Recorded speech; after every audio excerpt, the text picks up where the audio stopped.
Blessings and welcome to Reasonings Right at the Trail Life. We're on the road, actually, we're in Tavern in Papin St. Andrew. That's the home of my brethren, Tristan, T. Nitro Nelson, right? Yeah, and we're just talking about, the eternal. Today's been a very strong energy within our presence.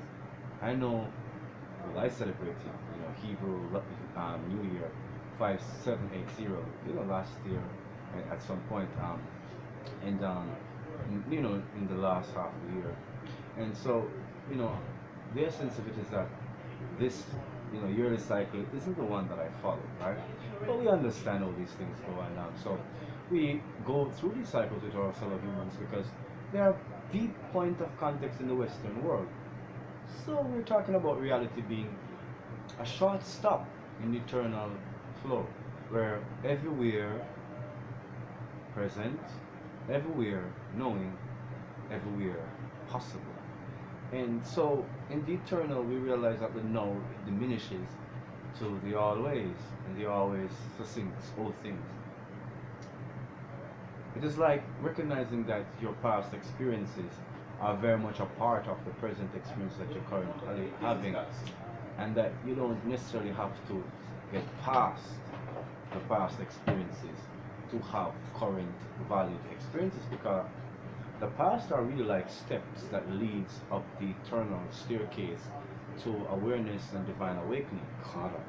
So it is then impossible to say that I will, reach to the top without going through the first basic steps based in the human psyche, in the human activities and behaviors. First, you have to start there to break out of the constructed concept of a fully formulated external existence, to recognize that this realistic reality is based in the eternal actual. Got it.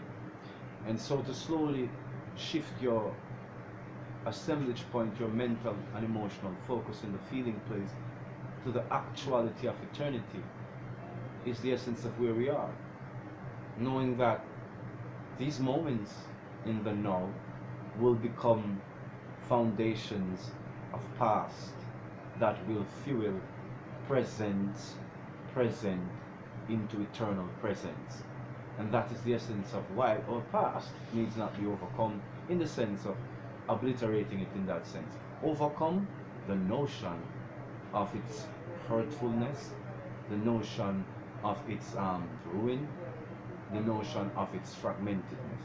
Get over that and see the organized facts, truth, at the basis of the animus, at the basis of the animus, at the basis of the matrix. See those foundation stones in the first steps that eliminate docility into activity.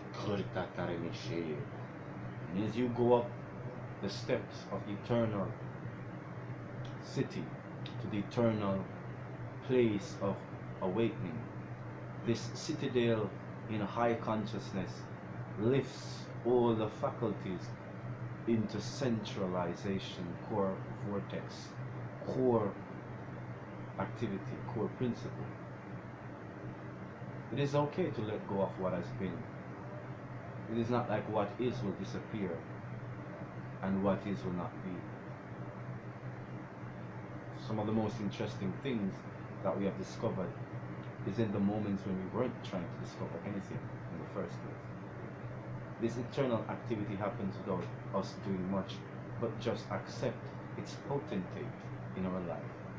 And as such, we recognize how our absurdities feed our absolute motivation. That if one isn't caught in the polarization of one's absurdity, then enlightenment is possible. So you need not annihilate your lower self to be your higher self. It is a unity of letting go of points of context, of points in the now, to go to the eternal and always. That is beyond the now. As I grow, I feel more simple, subtle reverberations that not only suggest to me, but suggest to others that there's absolutely an expansive, constantly presence beyond this knowing. Okay. And this is the eternal.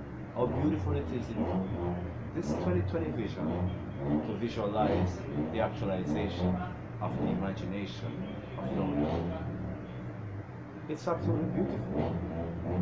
It is yet so beautiful that at times we pause in all plausibility to accept its awesomeness. And so awesomely as you flow through the cycles in this time cycle, the emission of the absolute source in its manifest time vortex, I say to you, unhinge and fly to points of connection. These contexts are eternal. The contact is the point of manifestation, of actualization. Actualize your actual. Love and blessing. Love and blessing. Light, divine radiance, truth, understanding, forgiveness, tolerance, self-love, mercy, gifts of the eternal aura, the auras of Yahuwah. Blessings to all on this journey, love to all on this journey, prosperity of self-awareness to all on this journey, absolute letting go of fears, weakness of perception, to absolute knowing in the super, beyond the reasoning of the conscious, beyond the belief of the subconscious, beyond the knowing of the superconscious, to just be absolute. Yeah? In this process of becoming self, denying self, then overcoming self. It's an awesome journey. Love and blessings. Until next time, it's been Jerome Sage Butler. Reasonings right here at the Tree of Life.